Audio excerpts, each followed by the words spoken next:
first, live, local. This is Fox 12 Now. Hello, everyone. This is Fox 12 Now. I'm Greg Nibbler. Thank you for joining us. That is a live shot of Newport, Oregon right there. It looks a little gloomy, which is probably typical for Newport, but still pretty amazing. What we're going to be talking about, though, is just a little bit south of that. We're going to bring that up here in just a second. Again, we are live here every weekday. Thank you very much for joining us, live at 1 p.m. Pacific, and we are on YouTube, Facebook, our website, and our apps. So thanks for joining us. We cover a lot of topics on this show, but today we're talking about what's right there on your screen, the Oregon Dunes National Recreation Area. Number one, we want to talk about it just in general because it's amazing, but number two, you may have heard of the movie that's kind of out, maybe a little bit about that, Dune Part 2. Did you know it could have been maybe inspired by the Oregon Dunes? We're going to talk about that as well, but to get into this right now, joining us, we have Shane Gill, the acting Deputy District Ranger for the Oregon Dunes National Recreation Area down there. And Shane, thank you very much for joining us. I appreciate it. I just want to start off by saying your backdrop right there is amazing. Yes, it is. This kind of captures the essence of it, doesn't it? It really does. And, for anybody out there who doesn't know what's going on here as far as, it looks like we are, just real quick here, I've got just one technical issue since we are live. So we are on the live stream, it looks like. And so can you tell us just a little bit about the Oregon Dunes National Recreation Area? So what it is and where it is and just the general basics for anybody who may not know. Yeah, so the Oregon Dunes National Recreation Area is roughly located between North Bend, Oregon and Florence, Oregon, right on the coast, west of Highway 101. So it's about 40 miles, the largest expanse of coastal dunes in North America. And designated by Congress in 1972 for its recreational values. It's the unique environment, plant wildlife communities as well. Extremely popular place to come if you're into off-road recreation and hiking and the horse use, the whole thing.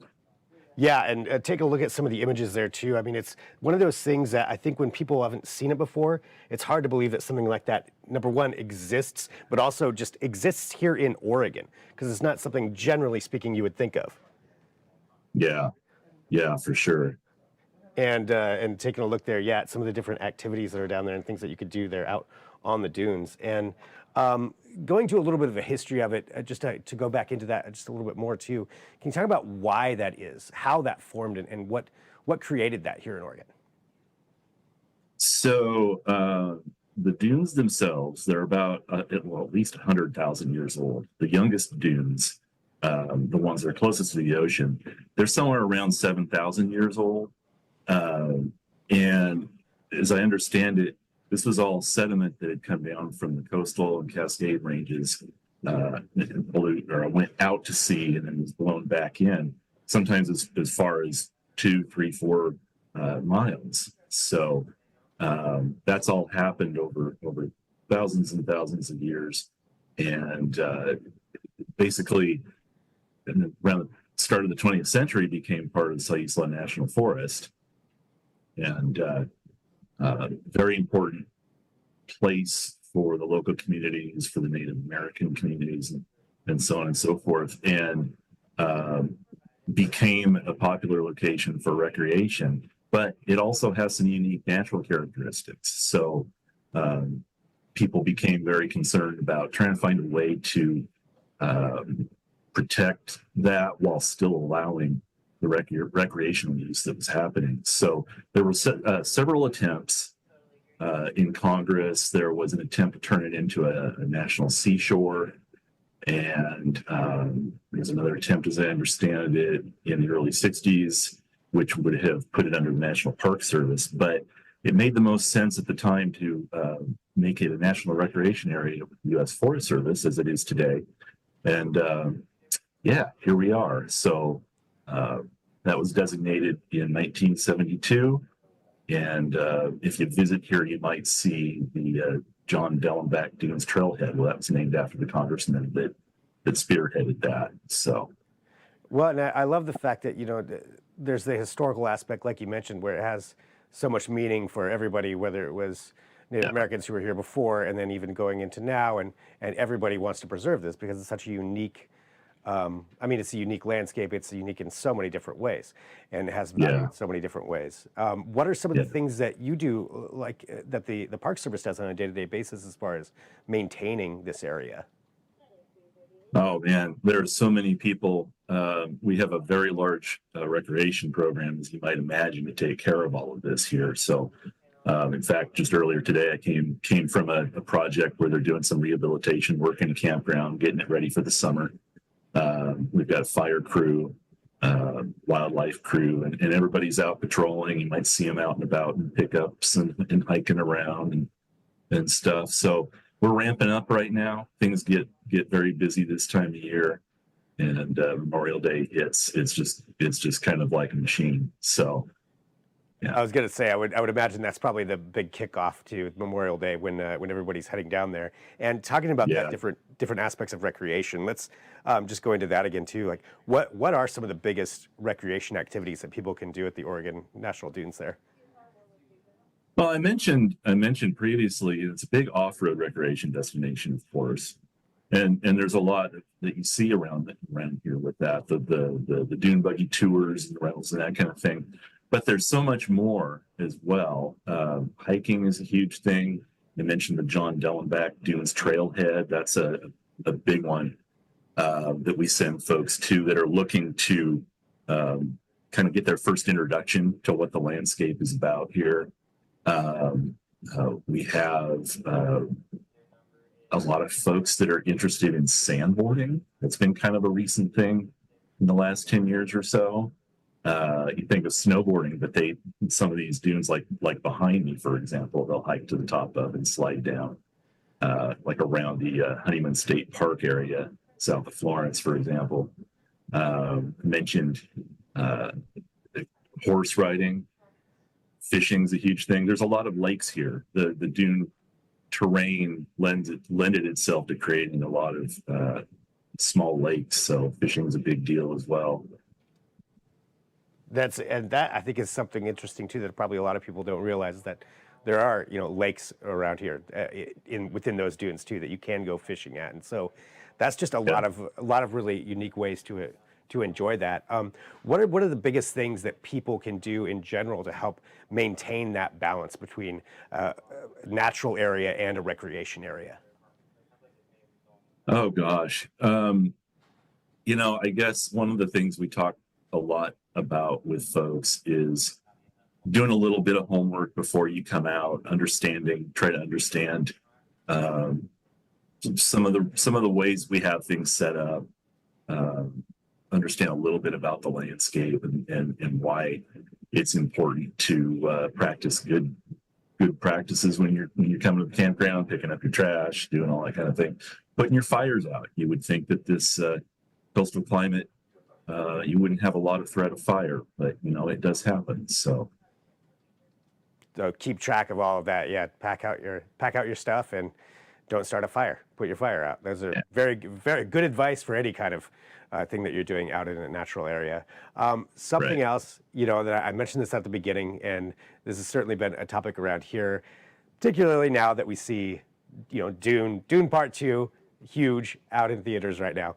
So is it or is it not true that Frank Herbert had some amount of inspiration for the Dune series based on the Oregon Dunes? it is true. I think this is really cool.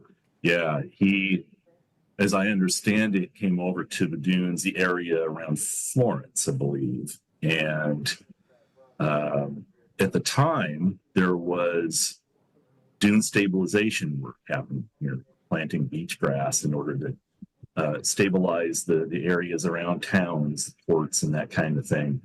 And he became really fascinated by that. And the whole idea of transforming a landscape, creating a different environment out of something before. In that case, kind of more of a desert kind of a thing was what he thought in his mind. And he was writing an article about this and kind of found himself steered more into what became Dune. It stuck out in his mind as an interesting landscape for a science fiction story. And Yeah, Yeah. very neat.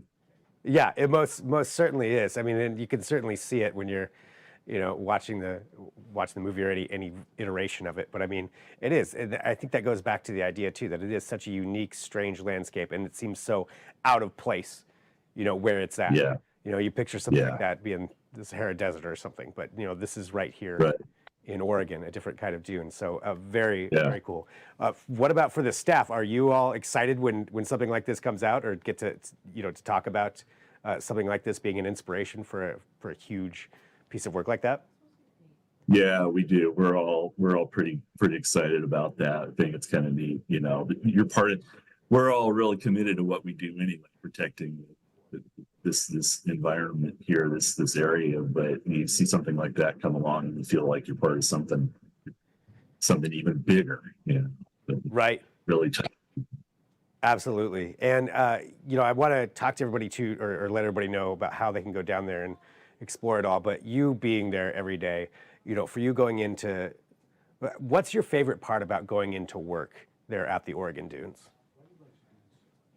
I think, and I guess this speaks a lot to the dunes of the changing landscape. There's a lot here in every way that changes every day. We talk about how the dune shapes change.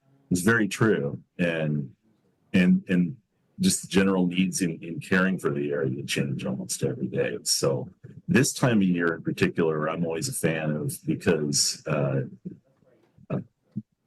you see some really amazing natural processes. I mentioned there's some formations, for example, called yardangs, that form this time of year on tops of dunes as the wind's blowing across them, and they cut into the top of the dune and make some really unique shapes, like quicksand, things like that. Again, stuff that you see in the movies and you think you'd never come across. You find that here.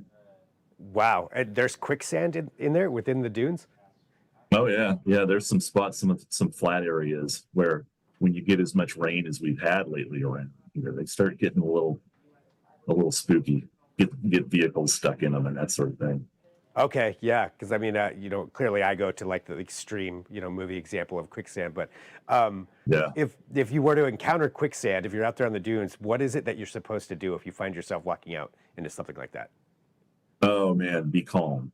That's a big thing, Yeah. because kind of like the movies, the more you start moving around, the more firm it is. So just be calm. Just pull yourself out. Yeah. Yeah, have somebody throw you a rope or a vine Yeah. and pull out of that. Well, that's really interesting too, just on that aspect. Well, for everybody out there, who wants to go down, or either go down to the dunes or just to learn more about them and educate themselves on it, because there's a lot of people that maybe have never been down there. Where's the best place for them to go find out information about? Well, you can do a search on the web. You can look for Siuslaw National Forest. The Oregon Dunes NRA is a part of the Siuslaw National Forest. So you do a web search and land on the Forest Service's website for the Siuslaw and the Oregon Dunes NRA, and get a whole bunch of information there. And you can also call our visitor center at Reedsport and talk to folks there about what you're looking to do, and we'll give you a lot of help there as well. If you want to make reservations, get on recreation.gov and search for Oregon Dunes and find all of the various facilities that are managed by the Forest Service there for your use, the day use areas, the horse camp and campgrounds and so on. Fantastic. So everybody can go there, take a look at it and plan your trip down there to check it all out. Well, Shane, I want to thank you, very much for joining us. Anything else that you think people should know or just be aware of when it comes to the dunes? Oh man, be prepared to be amazed. Yeah. Don't do it justice. It's amazing. Come here in the summer and you've never seen anything like it. Absolutely. Shane, thank you very much for joining us. Really, really appreciate you being here on Fox 12 Now. Absolutely.